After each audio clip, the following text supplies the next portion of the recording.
global economy is at a critical juncture. Trade wars, COVID, threadbare logistics networks, the spillover effect of the war and sanctions imposed on Russia, all are keeping investors up at night and are stopping trade in its tracks. Is it any wonder then that the WTO has slashed its growth forecasts? Now, the organisation previously predicted merchandise trade growth volume to grow at 4.7%, but they've revised it down to just 3% this year and to 3.4% next year. And just to give you an idea of how weak those numbers are, look at what happened last year. The volume of trading goods rose 3 times as much, almost 10% in 2021 to $22.4 trillion.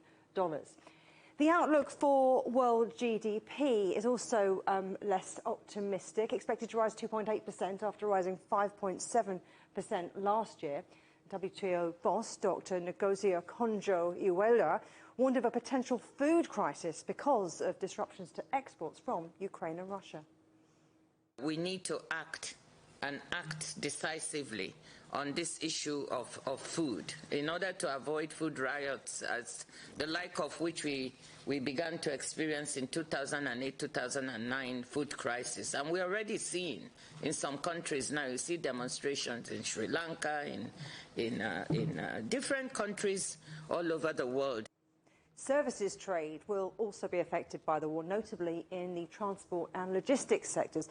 Things like shipping pallets made of Russian nails and wood from Belarus and Ukraine are becoming scarce all around Europe, and that's led to production halts and component shortages for companies all over the world. Well, Coleman Nee is senior economist at the World Trade Organization.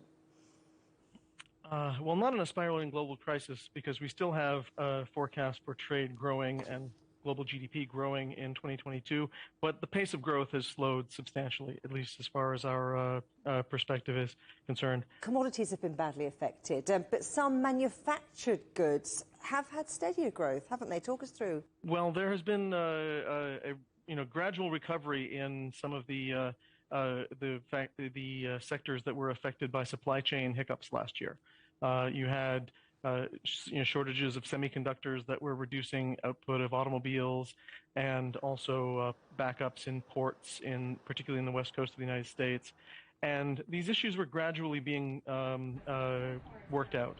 You saw increasing container throughput in U.S. ports at the start of the year here. You also had increased trade in semiconductors. And so while delivery times were still long and shipping rates were still high, things were moving in a better direction. But now this conflict risks exacerbating these pre-existing problems. Which parts of the world, which countries are going to be most affected by this turmoil?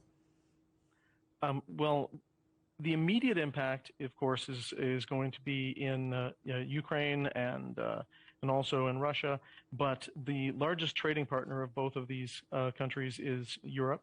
So we would expect to see higher prices for commodities. But also a number of countries, particularly in the area of foodstuffs, are highly dependent on exports from both Russia and Ukraine. Particularly in the Middle East and Africa, a number of countries import more than half of their grain from wheat from Russia and Ukraine. Also, there are knock-on effects potentially in certain manufacturing sectors. So, for example, Russia is the world's largest exporter of palladium, which is used in automobile manufacturing to make catalytic converters. And a number of countries like Korea, United States, Canada, Italy, these countries import 40 to 50% of their palladium from Russia. And to the extent that this might be interrupted by the conflict, at least it's threatening the automobile sector again, just when it was recovering from some of the supply issues that it was facing last year. Do you think that the supply chain issues have caused a splintering of global trade? And what are the dangers, perhaps, of there being rival systems?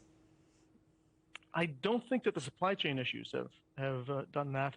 Of course, there are constraints in various places and that have caused companies to rethink some of their strategies.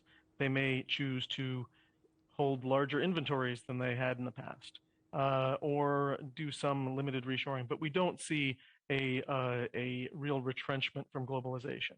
We may see some anecdotal examples of businesses reshoring manufacturing. But for the most part, globalization remains in place.